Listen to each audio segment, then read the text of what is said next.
അതിലെ അനുഭവങ്ങൾ എങ്ങനെയാണ്? അത് അതിനകത്ത് പിന്നെ അധികം 3-4 സീനുള്ളൂ, കുറച്ചുള്ളെങ്കിൽ അതിന് 3-4 സീനുള്ളെങ്കിലും അത് 5-6 ദിവസം കൊണ്ട് എടുക്കണം. അത്ര വളരെ ഇംഗ്ലീഷ് സിനിമ പോലാണ് എടുത്തത്. പിന്നെ ഒരു 10-18 മലയാള സിനിമ വലിയ റോളല്ലെങ്കിൽ എന്നെ വിളിക്കുമ്പോൾ എപ്പോഴും ഹീറോ കോമ്പിനേഷൻ അപ്പം പറഞ്ഞു വിളിക്കുള്ളൂ. ഒരു 4-5 സീനുള്ളൂ. പക്ഷേ ലാൽ ഇപ്പോൾ കോളേജുമാർ സിറ്റി പോലീസ് കമ്മീഷനാണ്, പക്ഷേ ലാലായിട്ടാണ് കോമ്പിനേഷൻ. അങ്ങനെ പറഞ്ഞിട്ട് കുറേ പടങ്ങൾ. പിന്നെ സീരിയലിന് ഒത്തിരി ഒരുപാട്. എൻ്റെ മാനസപുത്രിയാണെങ്കിൽ അതിൻ്റെ തമിഴിലെങ്കിൽ ഞാനായിരുന്നു മെയിൻ റോള്, ശ്രീനാഥ് റോള് ചെയ്യുന്നത്. അതിപ്പോൾ കഴിഞ്ഞു. അത് ചെയ്തുകൊണ്ടാണ് ഒരു കൊല്ലം എനിക്ക് ഒരുപാട് സീരിയലിന് സിനിമ വിടേണ്ടി വന്നു. കാരണം എല്ലാ മാസവും ഒരു 15-16 ദിവസം അതിൻ്റെ ഷൂട്ടിംഗ് ആയിരുന്നു. സാമ്പത്തികം ഡബിളായിരുന്നു. സാമ്പത്തികം മാത്രം. അപ്പോൾ ഇവിടെ നല്ല ഒരു 3 പടങ്ങളും പോയി. അത് ഞാനൊരിക്കൽ ഡേറ്റ് കൊടുത്താൽ പിന്നെ ഇനിയിപ്പോൾ ഇംഗ്ലീഷ് പടത്തിന് വിളിച്ചാൽ പോലും മാറ്റില്ല. അതിനകത്ത് എനിക്ക് ഞാൻ ആ കാര്യത്തിൽ വളരെ എന്താ പറയുക, ഞാൻ പണ്ട് തുടങ്ങി അങ്ങനെയാണ്. ഞങ്ങൾ ചുമ്മാ ഫ്രണ്ട്സ് കൂടി നടക്കാൻ പോയിട്ട് 5 മണിക്കാണെന്ന് പറഞ്ഞാൽ കറക്റ്റ് 5 മണിക്കാണ് എത്തി. 6 മണിക്ക് വണ്ടി വരും. ഇപ്പൊ ഞാൻ ഷൂട്ടിങ്ങിന് പോയി ഇതിപ്പിന്ന് വണ്ടി വന്ന് പറഞ്ഞാൽ 6 മണിക്കാണ് റെഡി ആയി. ഇപ്പൊ പറ്റാറില്ല. ഇപ്പൊ അതിനുള്ളൊരു മൂഡ് എനിക്കില്ല. അന്ന് ഞാൻ ഒരിടയ്ക്ക് ഇങ്ങനെ ഒരു ലൈബ്രറി പൊളിഞ്ഞിട്ട്, അപ്പൊ അന്ന് അവിടുത്തെ ഏറ്റവും വലിയ വീടുണ്ട്.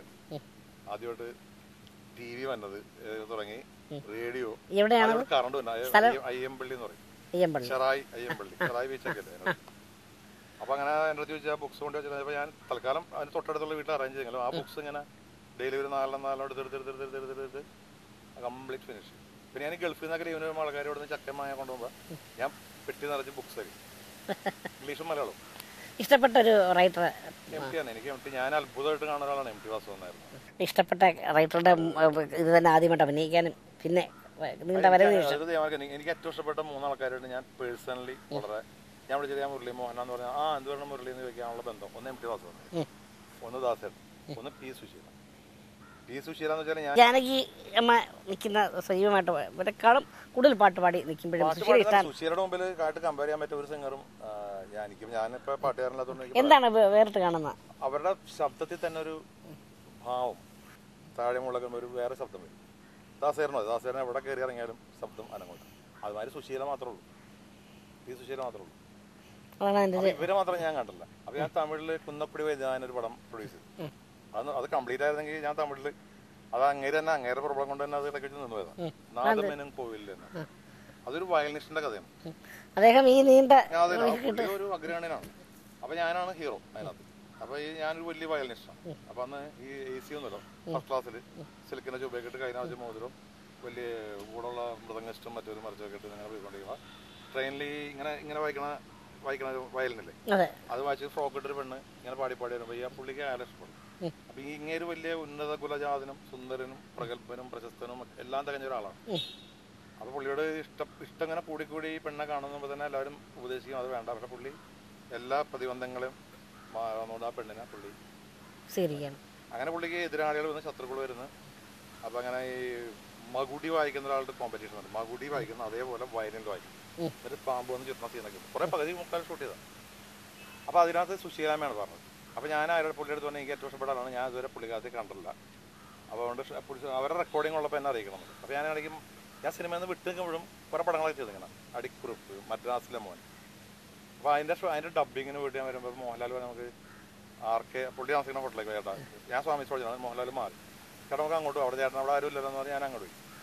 വൈകിട്ട് വന്നപ്പോൾ കാണാൻ മാനേജർ പറഞ്ഞ് സാറ് എന്താ കുന്നക്കുടി ഓഫീസ് പ്രൊഡക്ഷൻ മാനേജർ ഒരു 15 പ്രാവശ്യം ഫോൺ ചെയ്തു. അപ്പോൾ എനിക്ക് മനസ്സിലായി സുശീല മേഡം വിളിച്ച്. അപ്പോൾ കുന്നക്കുടി പറഞ്ഞ സുശീലാമ്മയുടെ അടുത്ത് രസമല്ല, ഞാൻ അവരെ കാണാൻ നടക്കുന്ന ആളാണ്. സുശീലാമ്മയുടെ അടുത്ത് ആരാണ് ഹീറോ എന്ന് വെച്ചപ്പോൾ ഇങ്ങനെ മുരളി മോഹൻ. അപ്പോൾ ശങ്കരാചാര്യയുടെ മനുഷ്യാളെന്ന് പറഞ്ഞപ്പോൾ അവർ 10 പ്രാവശ്യം ആദിശങ്കരൻ കണ്ടു, 10 പ്രാവശ്യം. അപ്പോൾ എനിക്കൊന്നാ കാണണം, ഇപ്പോൾ വരും എന്തായാലും വരും എന്ന് പറഞ്ഞിട്ട് അവർ ഷൂട്ടിങ് കഴിഞ്ഞാൽ ഒരു സെക്കൻഡ് നിൽക്കാത്ത ആള് 1 മണിക്കൂർ കൂടുതൽ എന്നെ കാണാൻ ഞാൻ അവരെ കാണാൻ നടക്കണം. അപ്പോൾ എനിക്കത് കേട്ടപ്പോൾ ഞാൻ അങ്ങ് ഭയങ്കര ഇമോഷണലായി, കണ്ണൊക്കെ നിറഞ്ഞു സത്യം.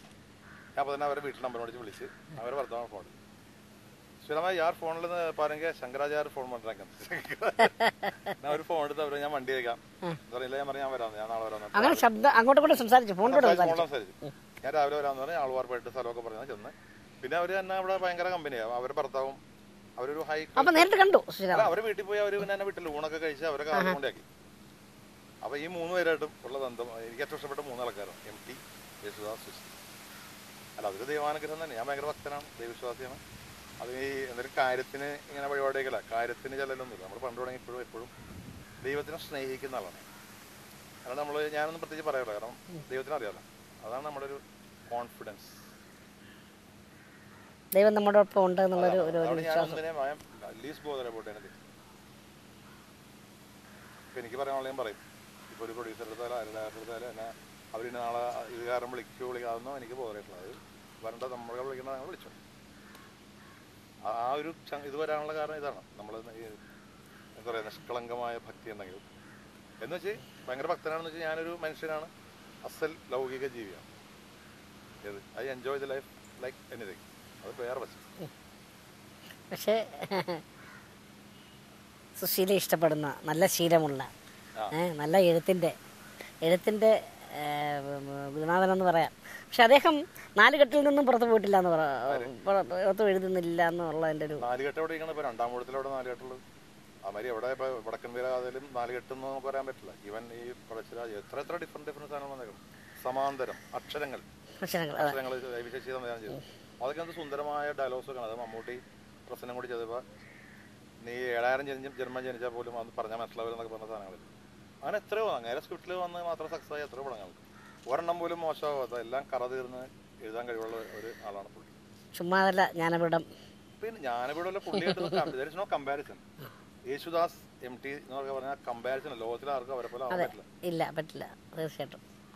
അതിലൊരു പുതിയ കേൾവിയാണ് എനിക്ക് സുശീല മേഡത്തിനെ ഇത്രയും ആരാധിക്കുന്ന വ്യക്തി എന്ന് പറയുന്നത്. ഞാൻ മാത്രമല്ല, പലരും എനിക്കിപ്പോൾ ഇങ്ങനെ പറയാൻ അവസരം കിട്ടുന്നുണ്ട്. ഞാൻ പറയുന്നത് ഞാൻ പല ഇന്റർവ്യൂവിലും ഇങ്ങനെ ശക്തമായിട്ട് പറഞ്ഞിട്ടുണ്ട്. ഇപ്പോൾ ഏതൊക്കെ സീരിയലാണ് ഇപ്പം ഞാൻ ചെയ്യണത്? മനോരമയുടെ പുതിയ ചാനലിൽ വരുന്നതിനകത്ത് 2 ഞാൻ പ്രധാനപ്പെട്ട റോളാണ്. ഒന്ന് മരം പെയ്യുന്നേരം എന്നുള്ളത്. അതൊരു വളരെ സെൻട്രൽ ക്യാരക്ടർ, നെഗറ്റീവാണ്, പക്ഷെ അത് ഭയങ്കര പവർഫുൾ ക്യാരക്ടർ. പിന്നെ വിജയ് തമ്പി എന്ന സീരിയലും അത് പിന്നെ നെക്സ്റ്റ് തുടങ്ങി വരുള്ളൂ. അതുകൊണ്ട് പിന്നെ നമ്മുടെ K. ജയകുമാർ IAS സ്ക്രിപ്റ്റിൽ സാജനിലെ പഴയ സിനിമയുടെ കാണാപ്പുറങ്ങൾ, അതിൽ ഞാനൊരു പോസിറ്റീവ് സെൻട്രൽ ക്യാരക്ടർ അത് ചെയ്യുന്നുണ്ട്. പിന്നെ ഈ പുരാണം മുഴുവൻ ഇപ്പോൾ ദേവി മഹാത്മ്യത്തിൽ 4 വളരെ ലെങ്തി ഹിമവാൻ തുടങ്ങി ജാതവേദൻ റോൾ ഞാൻ ചെയ്തു ഭാഗവതത്തിൽ.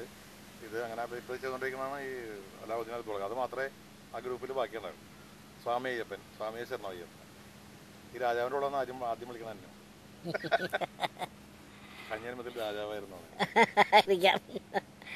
അപ്പോൾ പല രാജവേഷങ്ങളും ചെയ്ത് രാജാവായിട്ട് നിറഞ്ഞു നിൽക്കുന്ന അങ്ങേക്ക് ഇനിയും ചക്രവർത്തിയായിട്ട്